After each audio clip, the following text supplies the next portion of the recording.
हमने MSc previous के paper first taxonomy के इम्पोर्टेंट टॉपिक्स डिस्कस किए। आज हम हमारे एमएससी प्रीवियस का paper second structure and function of invertebrates start करेंगे। Structure and function of invertebrates को हम यूनिट वाइज कवर करेंगे। तो सबसे जो फर्स्ट यूनिट है हमारी यूनिट फर्स्ट वो है ऑर्गेनाइजेशन ऑफ सीलोम। आज हम ऑर्गेनाइजेशन ऑफ सीलोम के बारे में डिटेल में डिस्कस करेंगे कि सीलोम क्या होता है, कैसे सीलोम ऑर्गेनिज्म की बॉडी में ऑर्गेनाइज रहता है और सीलोम के प्रेजेंस और एब्सेंस के बेसिस पे कैसे हम ऑर्गेनिज्म को क्लासिफाई कर सकते हैं। तो सबसे पहले हम बात करें सीलोम की। तो सीलोम क्या है? सीलोम एक बॉडी कैविटी है। सीलोम एक बॉडी कैविटी है जो बॉडी वॉल और इंटेस्टाइनल वॉल के बीच में प्रेजेंट रहती है। जैसे मान लो ये है हमारी ऑर्गेनिज्म की बॉडी वॉल और ये है ऑर्गेनिज्म की इंटेस्टाइनल वॉल। बॉडी वॉल और इंटेस्टाइनल वॉल के बीच में पाई जाने वाली cavity What is coelom? Coelom is the body cavity present between the body wall and the intestinal wall. Coelom की डेफिनेशन एग्जाम में 2 मार्क्स में पूछ ली जाती है कि डिफाइन coelom। तो coelom क्या है? ए फ्लूइड फिल्ड कैविटी, एक कैविटी है जिसके अंदर फ्लूइड भरा हुआ है। एक fluid filled cavity present between the body wall and the intestinal wall is called as coelom. Coelom is the fluid filled cavity present between the body wall and the intestinal wall. Second point हम देखें protective question for internal organs. Internal organs के लिए एक protective question की तरह ये work करता है। इंटरनल ऑर्गन्स को ये प्रोटेक्शन प्रोवाइड करता है एक्सटर्नल स्ट्रोक से। जैसे कि हमें पता है कैविटी के अंदर फ्लूइड भरा हुआ है, तो ये इंटरनल जो ऑर्गन्स है, अंदर जो ऑर्गेनिज्म के अंदर पाए जाने वाली इंटरनल ऑर्गन्स है, उनको ये एक्सटर्नल स्ट्रोक से प्रोटेक्शन प्रोवाइड करता है। यानी कि coelom provides the protective cushion for the internal organs.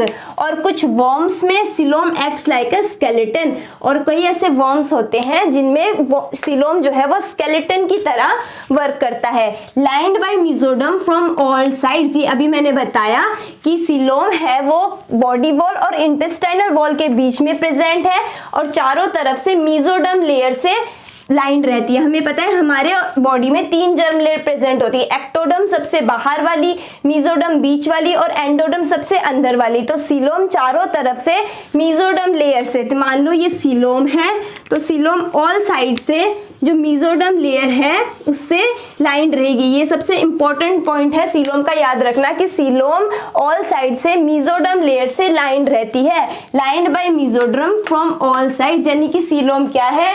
Coelom is the cavity, coelom is the fluid filled cavity present between the body wall and the intestinal wall and lined by the mesoderm from all the sides is known as coelom.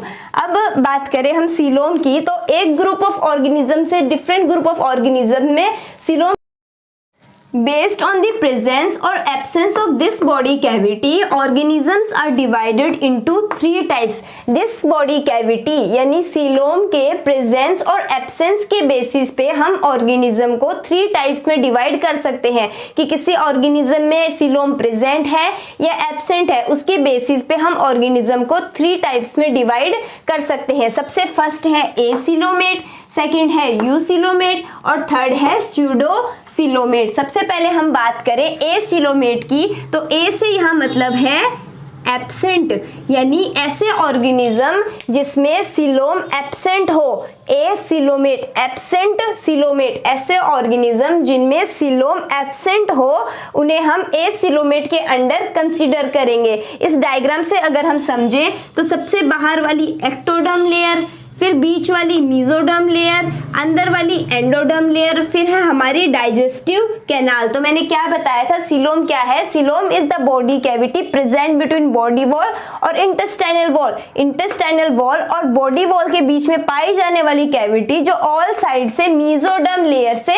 Lined होनी चाहिए। तो ये mesoderm layer है, ये ectoderm है, ये endoderm है और ये डाइजेस्टिव कैनाल है, लेकिन बीच में कोई भी कैविटी प्रेजेंट नहीं है, तो उन ऑर्गेनिज्म को हम एसिलोमेट के अंडर कंसीडर करेंगे।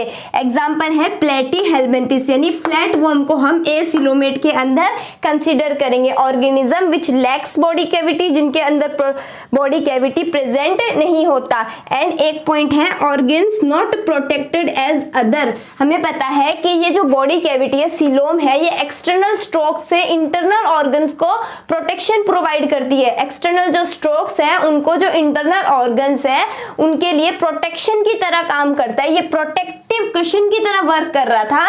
तो जैसे कि एसिलोमेट के अंदर यानी फ्लैट वर्म के अंदर हमें पता है बॉडी कैविटी नहीं है, तो इनके जो ऑर्गन्स है वो नॉट प्रोटेक्टेड एज अदर जो ऑर्गेनिज्म है जिनमें सीलोम प्रेजेंट है उनकी तरह इनका जो इंटरनल ऑर्गन है वो प्रोटेक्टेड नहीं होता। सेकंड है यूसिलोमेट। यूसिलोमेट की बात करें तो यू से यहाँ मतलब है ट्रू सीलोम। ऐसे ऑर्गेनिज्म जिनमें ट्रू सीलोम पाया जाता है उनको हम यूसिलोमेट के अंडर कंसीडर करेंगे। एक्टोडर्म ब्लू वाली सबसे बाहर वाली लेयर, मेसोडर्म बीच वाली, एंडोडर्म अंदर वाली और ये डाइजेस्टिव कैनाल, और बीच में यहाँ प्रेजेंट है फ्लूइड फिल्ड कैविटी जिसे हम कह रहे हैं सीलोम, जो ऑल साइड से मेसोडर्म से लाइंड है। ये रेड वाली क्या है, मेसोडर्म, और ये ब्लैक यहाँ बीच में ये मैंने जो व्हाइट बना रखी है यहाँ पे ये है सीलोम, एक फ्लूइड फिल्ड कैविटी, और रेड कलर देखो इसे चारों तरफ से लाइंड कर रखा है। तो सीलोम क्या है, बॉडी कैविटी है जो ऑल साइड से मेसोडर्म से लाइंड है, डाइजेस्टिव कैनाल और सबसे बाहर वाली लेयर के बीच में ये प्रेजेंट है। इनके अंदर जो ऑर्गेनिज्म आते हैं वो एनिलिड्स, मोलस्का, आर्थ्रोपोड, इकाइनोडर्म्स और कॉर्डेट्स, यानी एनिलिड्स से लेके कॉर्डेट्स तक सभी फाइलम्स के ऑर्गेनिज्म यूसिलोमेट के अंडर कंसीडर किए जाते हैं। मेसोडर्म वाली जो लेयर है, यूसिलोमेट की जो मेसोडर्म वाली लेयर है, mesoderm layer give rise to peritoneum, और ये पेरिटोनियम दो टाइप के हो सकते हैं, पैराइटल पेरिटोनियम या फिर विसरल पेरिटोनियम।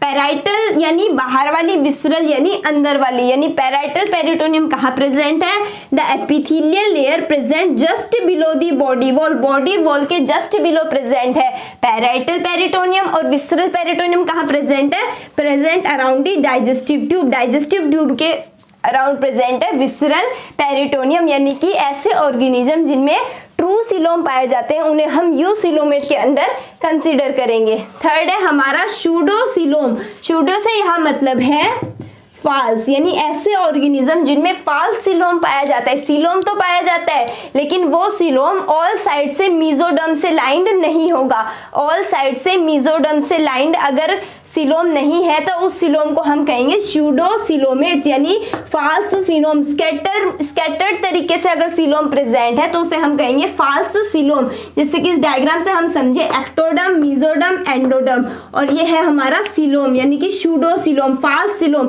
क्योंकि देखो ये रेड कलर वाली लेयर है, इसे हम मेसोडर्म लेयर कंसीडर कर रहे थे, तो मेसोडर्म लेयर ने सीलोम को सिर्फ बाहर से कवर कर रखा है, अंदर की साइड से यानी ऑल साइड से कवर नहीं कर रखा। तो ये क्या है, फाल्स सीलोम। सूडोसीलोमेट के अंदर वो ऑर्गेनिज्म आते हैं जो मेसोडर्म है उस सीलोम को ऑल साइड से लाइंड नहीं करके रखता। राउंड वर्म्स इसका एग्जाम्पल है। False body cavity not lined with a well defined mesoderm, और इसका जो सीलोम है वो हेल्प इन वाटर रिमूवल में हेल्प करता है, सर्कुलेशन में, बेटर डाइजेशन में और shock absorption for internal organs. तो सीलोम के प्रेजेंस और एब्सेंस के बेस पे हम ऑर्गेनिज्म को तीन तरीके से क्लासिफाई कर सकते हैं, acoelomate, eucoelomate, pseudocoelomate, absent coelomate, true coelomate और false coelomate. Based on its formation divided into two types. हमने प्रेजेंस और एब्सेंस के बेसिस पे जैसे सीलोम को 3 टाइप्स में डिवाइड किया था, ऐसे सीलोम के फॉर्मेशन के बेसिस पे कि कैसे सीलोम का फॉर्मेशन हुआ, सीलोम को हम 2 टाइप्स में डिवाइड करेंगे। फर्स्ट है स्कीजोसीलोम एंड सेकंड है एंटीरोसीलोम। अब अगर सबसे पहले स्कीजोसीलोम की बात करें तो स्कीजोसीलोम में यहाँ स्कीजो का मतलब होता है स्प्लिटिंग, यानी किसी चीज का स्प्लिट होना, यानी कि स्प्लिट होके जब सीलोम बनेगा, कोई ऐसी चीज जिसका स्प्लिटिंग हो रहा है और फिर सीलोम का फॉर्मेशन हो रहा है, तो उसे हम कहेंगे स्कीजोसीलोम। यहाँ पे स्प्लिटिंग किस चीज का होगा, अर्ली मेसोडर्मल सेल्स का, यानी कि ट्रू सीलोम होते हैं ये formed through splitting of mesoderm, जब mesodermal cells, early mesodermal cells का जब स्प्लिटिंग होगा और उससे जो सीलोम बनेगा उसे हम कहेंगे स्कीजोसीलोम। अब इस डायग्राम के थ्रू हम समझते हैं, ये एक्टोडर्म है, ये मीजोडर्म है और ये अर्ली मीजोडर्मल सेल्स है। ये जो रेड कलर की है ये है early mesodermal cells. Early mesodermal cells का स्प्लिटिंग हुआ और फिर ये है डेवलपिंग सीलोम, यानी सीलोम का फॉर्मेशन हुआ। यानी कि splitting of mesoderm early mesodermal cells की स्प्लिटिंग से जब सीलोम बनता है तो उसे हम स्कीजोसीलोम के अंडर कंसीडर करते हैं। स्कीजोसीलोम में हम प्रोटोस्टोम को भी डिस्कस करेंगे। यहाँ पे प्रोटो का मतलब होता है फर्स्ट और स्टोम का मतलब होता है माउथ, यानी कि ऐसी स्ट्रक्चर जहां पे सबसे पहले माउथ का फॉर्मेशन हो। प्रोटो यानी फर्स्ट, स्टोम यानी माउथ। फर्स्ट अगर माउथ फॉर्मेशन हो रहा है ऑर्गेनिज्म में तो उसे हम प्रोटोस्टोम के अंदर कंसीडर करेंगे। प्रोटोस्टोम में स्पाइरल क्लीवेज होता है और इनका जो फेथ है वो डिटरमिनेट होता है। इन सेल्स का फेथ डिटरमिनेट होता है। स्पाइरल क्लीवेज यानी तिरछे मैनर में जब सेल का डिवीजन होगा तो वो तिरछा होगा, डायरेक्ट रेडियल नहीं होगा। स्पाइरल मैनर में जब सेल का डिवीजन होता है तो उसे हम प्रोटोस्टोम में कंसीडर करते हैं। और डिटरमिनेट का यहाँ मतलब है the fate of the each cell is determinate, यानी कि सेल डिवीजन के टाइम में जो सेल डिवाइड होगी, जो सेल बनी है, उनका जो फेथ है वो डिटरमिनेट होगा कि वो कौन सा ऑर्गन बनाएगा। हमेशा उनका फेथ डिटरमिनेट होगा। प्रोटोस्टोम के अंदर फर्स्ट माउथ बनेगा, स्पाइरल क्लीवेज होगी और उनका फ्यूचर हमेशा डिटरमिनेट रहेगा सेल का कि इस सेल को आगे जाके यही ऑर्गन बनाना है। फर्स्ट पोर कौन सा बनेगा? माउथ, और सेकंड बनेगा एनस यानी ब्लास्टोपोर। 8 सेल स्टेज जब डिवाइड होगी, स्पाइरली डिवाइड होगी, स्पाइरल क्लीवेज करेगी तो ब्लास्टोपोर आगे जाके सबसे पहले माउथ का फॉर्मेशन करेगा, यानी फर्स्ट पोर जो बनेगा वो माउथ बनेगा, फिर जो सेकंड पोर है वो एनस। ब्लास्टोपोर सबसे पहले फर्स्ट पोर जो बनेगा वो mouth and second pore anus. ये हमने बात करी स्कीजोसीलोम की। अब हम बात करें एंटेरोसीलोम की। तो यहाँ पे जैसे हमने प्रोटोस्टोम को डिस्कस किया था, एंटेरोसीलोम के अंडर हम ड्यूटेरोस्टोम को डिस्कस करेंगे। एंटेरोसीलोम में कैसे सीलोम का फॉर्मेशन होता है, यहाँ पे जो मीजोडर्मल सेल्स है उनकी आउट पाउचिंग होती है, यानी कि जब मीजोडर्मल सेल गट से अलग होते हैं तब जब सीलोम का फॉर्मेशन होता है उसे हम एंटेरोसीलोम के अंडर कंसीडर करते हैं।